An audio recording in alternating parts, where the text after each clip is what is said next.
तो भाई चाइना एक ऐसा देश है जो अकेले पूरे दुनिया के नाक में दम कर सकता है। इवन ये ऐसा कर चुका है और कर रहा है। कैसे, चलिए मैं आपको पूरा इतिहास बताता हूँ, आप वीडियो को अंत तक देखना।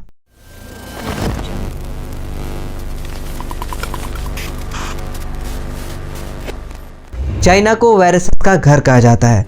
पूरे दुनिया में महामारी पैंडेमिक फैलाने के लिए चाइना बदनाम है, मोस्टली आफ्टर कोविड-19। लेकिन मैं कहता हूं कि चाइना वायरसेस का घर नहीं बल्कि फैक्ट्री है। बिल्कुल वैसा ही फैक्ट्री जहां अनेक प्रकार की चीज़ों को प्रोड्यूस किया जाता है।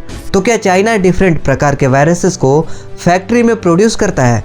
वेल, ऐसा तो बिल्कुल भी नहीं है। ऐसा फैक्ट्री पूरे दुनिया में कहीं मौजूद नहीं है, इवन चाइना में भी नहीं। तो चाइना के लोग ऐसा क्या करते हैं ये तो किसी को नहीं पता, पर मोस्ट ऑफ द पैंडेमिक महामारी चाइना से शुरू होता है और फिर धीरे धीरे पूरे दुनिया को अपने चपेट में ले लेता है। इतिहास में अगर आप देखो तो आज से 5000 साल पहले चाइना में एक डेडली प्लेग फैला था। रिसर्चर्स का ये मानना था कि इस प्लेग में एक पूरा का पूरा गांव ही निपट गया था। संक्रमित लोगों की डेड बॉडीज को एक कमरे में इकट्ठे रख के जला दिया जाता था ताकि ये और ना फैले। चाइना में एक ऐसा प्रिजर्व्ड प्री हिस्टोरिक साइट मौजूद भी है जिसे हामिन महंगा के नाम से जाना जाता है। और उस समय धीरे धीरे ये प्लेग पूरे क्षेत्र में फैल गया और इससे कितनी मौतें हुई इसका तो कोई डेटा भी नहीं है। एज वी नो कि ये 5000 साल पहले का पैंडेमिक था, लेकिन सिमिलर पैटर्न में आसपास के इलाके में भी हमें ऐसे ही जले स्केलेटन मिले थे।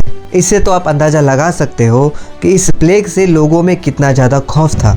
इसके बाद 1957 में आया द एशियन फ्लू और ये वायरस 3 प्रकार के जीन से बना एक अपग्रेडेड वायरस था और ये वायरस दुनिया भर में 1 मिलियन से ज़्यादा लोगों के मौत का कारण बना। एशियन फ्लू को 1957 में पहली बार सिंगापुर में डिटेक्ट किया गया था, पर तब तक बहुत देर हो चुकी थी। ये वायरस तेजी से हांगकांग और यूनाइटेड स्टेट में भी फैल गया और लगभग 1,16,000 लोग इस चीनी वायरस का शिकार हो चुके थे। चीनी वायरस इसलिए क्योंकि इस पैंडेमिक का ओरिजिन सेंटर भी चाइना ही था।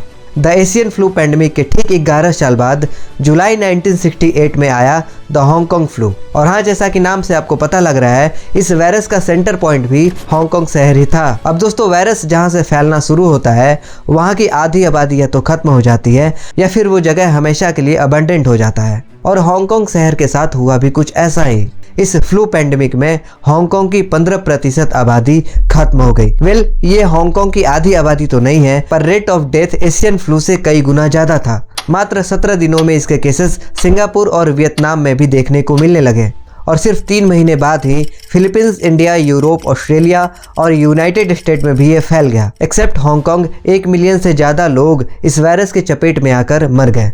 और फिर 2002 में सार्स वायरस का आउटब्रेक हुआ। इसका सेंटर पॉइंट फुसान नाम के एक जगह से शुरू हुआ जो कि ऑब्वियसली चाइना में ही है। 2 साल में सार्स वायरस ने 29 अलग अलग देशों को अपने चपेट में लिया और ग्लोबली 774 लोगों की डेथ हुई। एंड यस, ये आंकड़ा थोड़ा कम है, पर फिर भी लोग मरे तो थे। और इसी तरह 2008 में चाइना ने लॉन्च करा H5N1 वायरस और 2013 में H7N9 वायरस। और ये वेरिएंट तो इंसानों के साथ साथ जानवरों के कई स्पेसीज को भी इन्फेक्ट कर पा रहा था और इसके सिम्टम्स ठीक बर्ड फ्लू जैसा था। इस वायरस से इन्फेक्टेड लोगों के मरने के चांसेस 40% था।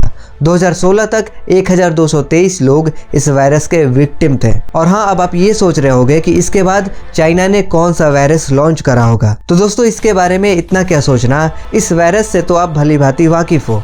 ऑफ कोर्स मैं बात कर रहा हूँ हमारा प्यारा और चाइना का दुलारा कोविड-19। और इसके बारे में तो मैं सिर्फ इतना ही कहना चाहूँगा, कोविड-19 के बारे में मैं आपको ज़्यादा एक्सप्लेन नहीं करूंगा क्योंकि इस पैंडेमिक का असर हमारे जीवन पर कैसा था ये हम सबको पता है। इनफैक्ट किसी वायरस के वजह से मैंने अपने लाइफ का पहला लॉकडाउन देखा है एंड आई एम श्योर कि आप में से भी बहुत से लोग ऐसे होंगे जिन्होंने अपने लाइफ का पहला लॉकडाउन झेला है। और अब जैसा कि हम सब लोगों को पता है, चाइना में कोविड-19 का अपग्रेडेड वर्जन भी आ गया है और इस बार तो चाइना में लोगों का बद से बदतर हालत हो रखा है। बट द पॉइंट इज, ज्यादातर नोवेल डिजीज वायरस का आउटब्रेक चाइना से ही क्यों होता है? वेल, ये तो कोई बड़ा मिस्ट्री नहीं है। इसके पीछे एक सिंपल सा लॉजिक है, इंक्रीजिंग इन ह्यूमन पॉपुलेशन। हम इंसानों की बढ़ती आबादी, जितना ज्यादा हमारी आबादी बढ़ती है उतना ज्यादा हम नए नए जानवरों के स्पेसीज के कांटेक्ट में आते हैं और इस वजह से जाने अनजाने में हम नए नए डिजीज के कांटेक्ट में भी आते हैं। मे बी ये एक कारण हो सकता है। अगर इस रीजन से आप सेटिस्फाइड नहीं हो तो आप बस इतना समझ लो कि चाइना एक most exotic meat lover country है, जो किसी भी चीज को खाने में जरा सा भी संकोच नहीं करते, इवन चमगादड़ को खाने में भी नहीं।